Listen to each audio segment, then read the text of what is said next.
Mais celui qui boira de L'homme l'eau naturel ne reçoit pas que les je choses lui de donnerai l'esprit.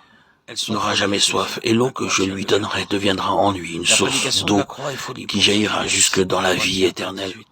Jean 4, 14. Christ crucifié. Dans le verset 13, la Un vie naturelle scandale est pour les illustrée juifs, par une l'eau folie pour les du puits Grecs. 1 Corinthiens qui ne 1, peut 23. continuellement apaiser notre soif. Saül de Tarse avait reçu du Christ lui-même Elle le image bien message cette qu'il vie qui ne prêchait, saurait répondre aux mais il ne se aspirations faisait pas profondes d'illusions sur de l'âme l'accueil humaine.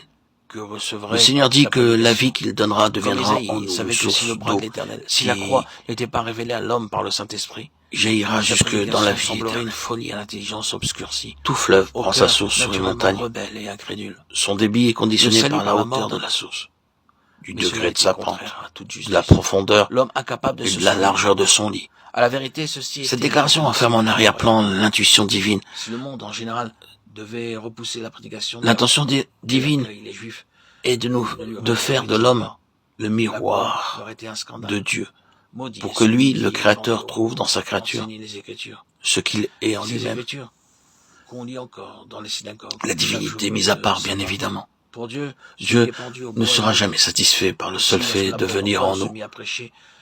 Son dessein est de nous constituer d'après lui. En utilisant la métaphore de l'eau devenant une source, il attire notre attention sur la nécessité que nous occupions spirituellement une position élevée.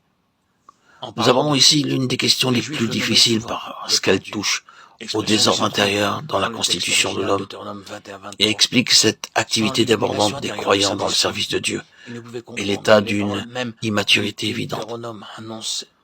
Cet aspect dans l'homme a déjà fait l'objet de plusieurs écrits.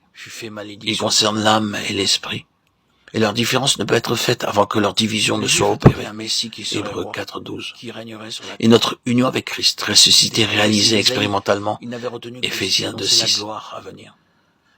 Cette division ne s'obtient et ne s'accomplit pas par l'étude, mais en reconnaissant les droits absolus de Dieu en nous et sur nous.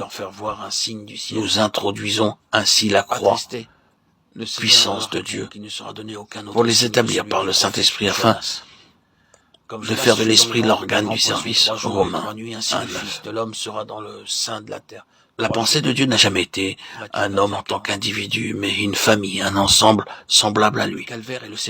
Cette aspiration est confirmée par « Faisons l'homme à notre image, selon notre ressemblance » Genèse 1.26. Dieu créa l'homme à son image, il créa l'homme et la femme, Genèse 1.27. Et Dieu tira la femme de l'homme, Genèse 2.21-22, qui est une image de l'Église tirée de la mort de Christ. Pourquoi donc cette vie est-elle en nous? Parce que l'intention de Dieu a toujours été que sa vie soit celle de sa créature. Et ceci est évident, puisqu'il voulait que l'homme soit à sa ressemblance. Paul rappelle cette intention. Quand Christ, votre vie, paraîtra, alors vous paraîtrez aussi avec lui dans la gloire. Colossiens 3.4.